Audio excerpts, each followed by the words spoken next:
Salut tout le monde, le brevet démarre aujourd'hui avec l'épreuve de français. On va donc s'attaquer au corrigé aux côtés de Marine Biega, professeure de lettres modernes au Collège La Courtine en Seine-Saint-Denis. Bonjour Marine. Bonjour Clément. Ça va? Oui, très bien, parfait. Super. Donc on va voir ensemble ce qu'il fallait mettre dans sa copie, les erreurs qu'il fallait éviter. Alors première question, Marine, qu'est-ce que tu as pensé du sujet? Alors, j'ai trouvé le sujet très accessible parce qu'en réalité, c'est un texte qui participe au genre autobiographique. Et comme vous le savez, les troisièmes, l'autobiographie est au programme, notamment avec la séquence se raconter, se représenter. Il y avait d'autres choses qui étaient visibles, c'est qu'en réalité, on avait 9 questions. D'habitude, on en a à peu près 12. Et on a quand même 4 questions sur 6 points, ce qui est assez conséquent. Très bien. Donc l'épreuve de français est découpée en plusieurs parties. La première partie concerne donc la compréhension du texte. La première question était la suivante. Que vient faire la narratrice à Marseille? Alors, la narratrice, elle est à Marseille parce qu'en réalité, elle vient prendre un nouveau poste, son poste d'enseignante. Et il fallait pour cette question donner 2 citations. La question est sur 4 points, 2 points par citation. La première citation que l'on pouvait donner, c'était « J'aurai à faire 14 heures de cours chaque semaine ». Et l'autre citation possible, c'était « J'ai rendu visite à la directrice du lycée, mon emploi du temps était fixé ». Très bien. Question suivante. Donc là, il fallait bien relire le début du texte. Tout à fait. À quoi voit-on dans ce passage que la narratrice vit un moment important de sa vie? Alors là, tu l'as bien répété Clément, ligne 1 à 4, attention, ne pas dépasser. Ici, on voit que la narratrice vit un moment important de sa vie, premièrement parce qu'elle se remémore cet événement. On est dans l'autobiographie et elle parle bien, Simone de Beauvoir, d'éléments qui reviennent rétrospectivement. Donc première citation qui le prouve, on a un événement tellement important qu'il est chargé d'un sens si lourd qu'il émerge du passé, première citation. Et autre élément aussi qui nous dit qu'elle vit un moment important de sa vie, eh bien, c'est que c'est un changement important et décisif. Citation possible, il avait marqué dans mon histoire un tournant absolument neuf, et ici l'adverbe absolument insiste sur la vivacité du souvenir et l'importance que cet événement a de décisif dans sa vie. Très bien. Donc là, les 2 premières questions étaient sur 4 points et les suivantes sont donc sur 6 points. La troisième est la suivante. Et il fallait bien relire les lignes 5 à 18. Qu'est-ce qui permet de dire qu'une vie nouvelle commence pour elle?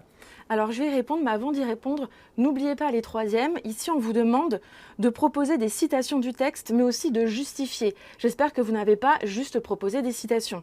Alors qu'est-ce qui permet de dire que sa vie commence et elle est nouvelle et c'est important pour elle? Tout d'abord, l'idée de solitude. Elle va faire son chemin seule. Citation ligne 9, j'étais là, seule, séparée de mon passé. De plus, il y a un sentiment d'indépendance, de pouvoir prendre des décisions pour soi qui apparaît à la ligne 11-12. Jusqu'alors, j'avais dépendu étroitement d'autrui. On m'avait imposé des cadres et des buts. Autre point également qui nous montre qu'une nouvelle vie commence pour Simone de Beauvoir, l'idée de refaire sa vie, que ce soit à travers un métier ou des loisirs, et peut-être des loisirs différents de ceux qu'elle a vécu à Paris, comme c'est noté dans le paratexte, dans le petit chapeau. Ici, on avait mes occupations, mes habitudes, mes plaisirs, c'était à moi de les inventer, donc tout est à refaire dans cette nouvelle ville qu'est Marseille. Très bien. On peut passer maintenant à la 5e question. La 4e. Comment l'émerveillement de la narratrice pour la ville de Marseille se manifeste-t-il? Alors ici, on vous demandait 2 éléments de réponse, mais aussi des procédés d'écriture.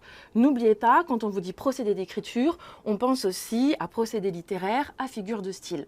Ici, ce qui nous montre que la narratrice éprouve un émerveillement face à la ville de Marseille, on a déjà de nombreuses énumérations, accumulation. Ici, énumération de groupes nominaux qui créent un sentiment de surcharge dans la description de la ville, comme si en fait Simone de Beauvoir était concentrée intensément sur chaque élément qu'elle découvre. On avait donc comme proposition d'accumulation les tuiles ensoleillées, des trous d'ombre, des platanes couleur d'automne. On avait également la ligne, il me semble 9, l'apparition du nom propre Marseille, qui est ici une forme de phrase nominale. Marseille apparaît tout seul, et ici ça met en évidence, ça accentue l'importance de la ville pour Simone. Et puis, on pouvait proposer également, à la ligne 27, l'expression métaphorique « j'eus le coup de foudre », là qui insiste énormément sur l'émerveillement que que procure la ville à Simone. Donc là, j'ai l'impression qu'il fallait quand même bien prendre son temps sur cette Tout à question. fait. On est Pourquoi d'accord. pas faire un petit brouillon avec repérage et ensuite rédaction de la réponse. Très bien. Cette fois-ci, la 5e question. Quel trait de caractère attribuez-vous à la narratrice à la lecture de ce texte? Alors, trait de caractère, ici, on vous en demande 3 éléments de réponse justifiés par des citations. Encore une fois, on justifie et on propose des citations. Alors, on pouvait dire que la narratrice, elle a un goût pour l'aventure, l'idée de vivre une nouvelle vie. On pouvait proposer donc la citation ligne 10-11 « Je regardais la grande cité inconnue où j'allais, sans secours tailler au jour le jour ma vie ». Il y avait aussi comme autre trait de caractère sa force d'émancipation. Elle va se retrouver seule dans cette ville. Ligne 11, j'avais dépendu étroitement d'autrui. Ça veut dire donc à partir de maintenant, elle ne dépendra plus d'autrui. Et ligne 12, 13, ici, je n'existais pour personne. Et dernier trait, enfin, trait de caractère, sa sensibilité puis sa curiosité pour la ville, qui apparaît aussi, encore une fois, à travers des énumérations. Par exemple, je grimpais sur toutes ces rocailles, je rôdais dans toutes ces ruelles. Très bien. Ensuite, pour la 6e question, eh bien, on avait une image. En l'occurrence, c'est un tableau de Frédéric Bazy, La robe rose. Alors, selon toi, Marine, comment ce tableau pouvait illustrer le texte? Alors, il n'était pas obligé d'illustrer finalement le texte. La question dit bien, d'après vous, ce tableau pourrait-il illustrer le texte? Ça veut donc dire que vous aviez la possibilité de dire pas totalement. Et c'est le cas, pas totalement. Ça le peut comme ça ne le peut pas. Par exemple, on va commencer par pas totalement. Ici, la femme sur l'image, elle est assise. Simone ne l'est pas.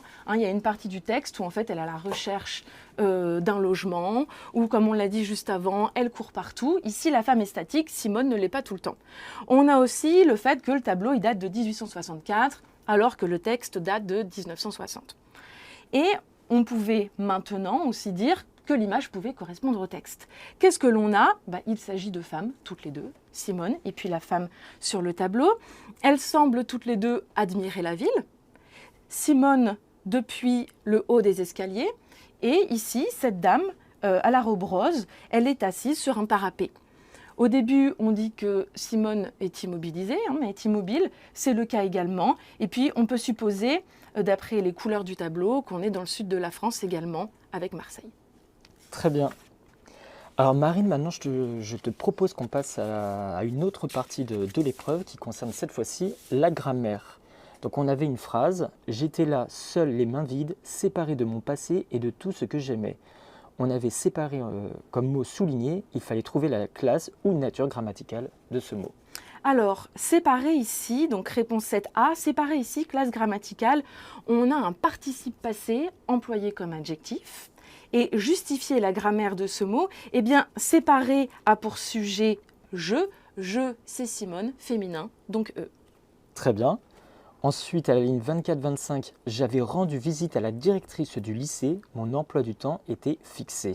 Il fallait là aussi trouver différentes propositions.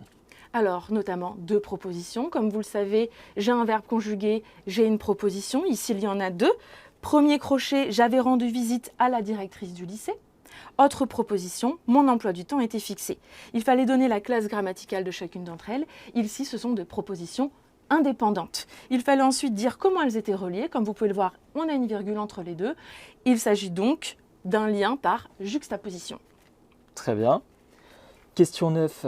Je m'immobilisais en haut du grand escalier. Là, il fallait identifier et nommer les 3 éléments qui composent le mot souligné. C'était immobilisé. Alors déjà, ce qui est pas mal dans la question, c'est qu'on vous dit tout de suite qu'il y a 3 éléments à repérer. Je me permets donc, je vais au tableau. On avait donc immobilisé. Et il fallait proposer une découpe en 3 parties.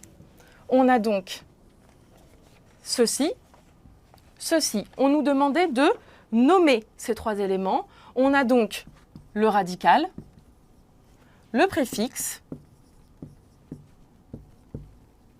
et le suffixe. Ensuite, on nous demande d'expliquer le sens de ce verbe, puis trouver un mot de la même famille. Donc, immobiliser, je pense que le 3e, ça a été OK pour vous. On a le sens de maintenir immobile, sans mouvement, ne plus bouger. Et on demandait un mot de la même famille. Attention, Mots de la même famille, ce n'est pas synonyme. Ça veut dire qu'on a le même radical. On pouvait donc proposer immobilisation, immobile, mobile, mobilité, ça fonctionnait. Il y en avait plusieurs. Il y en avait plusieurs. Très bien. Et maintenant, pour la question 10, il fallait réécrire le passage qui a été proposé au candidat en remplaçant le « je » par le « nous ». Quels étaient les principaux points de vigilance? Bon, là, les troisièmes, je suppose que ça n'a pas été si compliqué pour vous. Passer de « je » à « nous », on ne vous demandait même pas de changer le temps. Temps en plus facile, imparfait. Ça nous donne donc « j'étais », ça donne par exemple « nous étions là ». Seul, attention, seul, maintenant on n'oublie pas, c'est la narratrice plus une amie. On va donc être seul avec un S. Les mains vides, séparés, on va être sur séparé, attention, et E, S. De notre passé, mon déterminant possessif singulier, on va donc rester sur du singulier. Notre, pas nos passés. Attention à ça. On a plusieurs nous qui apparaissent et puis on reste toujours sur de l'imparfait. Nous aimions, nous regardions, nous allions, notre vie, nous avions et, attention peut-être difficulté, on nous avait imposé. Très bien. Alors Marine, maintenant, je te propose qu'on passe à la correction de la dictée. C'était un extrait de La force de l'âge de Simone de Beauvoir.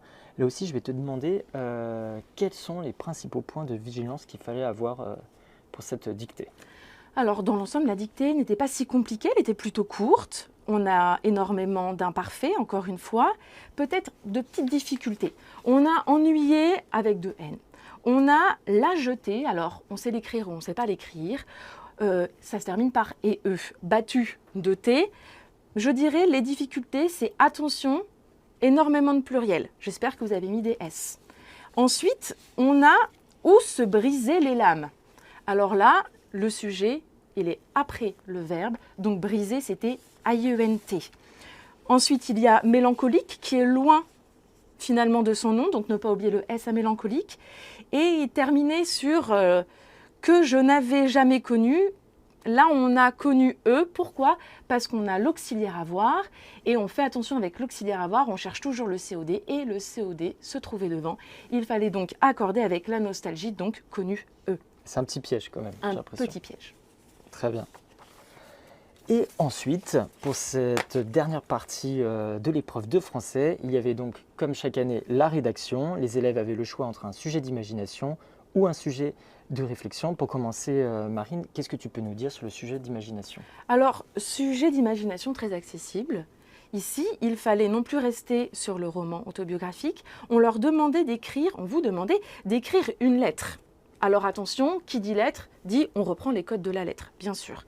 Et puis, ça reste toujours Simone qui parle. Donc, on utilise toujours le pronom « je » et pas « elle ». Faites attention à ça. Ensuite, c'est très détaillé, le sujet. On vous demande de décrire des expériences vécues, des lieux explorés, les personnes rencontrées, l'expression des sentiments. Alors là, j'espère que vous avez fait un bon brouillon avec chacun des éléments et que vous avez su apporter des détails. Pourquoi pas des personnes rencontrées, pourquoi pas la dame chez qui elle va loger, pourquoi pas des gens qu'elle rencontre dans la rue, la principale de son établissement. Pas mal de rencontres à proposer, et puis les impressions, vous avez pas mal vu de vocabulaire au niveau des sentiments, donc je pense que vous avez de quoi remplir votre lettre. Le sujet de réflexion, c'est toujours délicat, parce qu'il faut suivre un cadre. Suivre un cadre, c'est-à-dire, je fais une introduction. Ensuite, je fais des parties, et ensuite une conclusion. Ici, on vous demandait, pensez-vous que la littérature et les arts, en général, permettent aux lecteurs et aux spectateurs de découvrir des lieux, réels ou fictifs, comme s'ils l'étaient. Alors là, on pioche dans ses connaissances, que ce soit dans les livres que l'on a lus en classe ou chez soi, dans des films ou dans des séries, ou même dans des pièces de théâtre. On n'oublie pas, tout est proposé ici, dans la consigne. Donc, chaque partie, on propose au moins 2 à 3 arguments, toujours avec un exemple précis. Très bien. Eh bien, merci Marine pour toutes ces explications. Et si vous souhaitez regarder nos autres corrigés du brevet, ils sont disponibles sur notre chaîne YouTube et sur le site de l'étudiant.fr. Et évidemment, retrouvez-nous aussi sur les réseaux sociaux. On vous file 2-3 astuces pour réussir votre brevet. À très vite.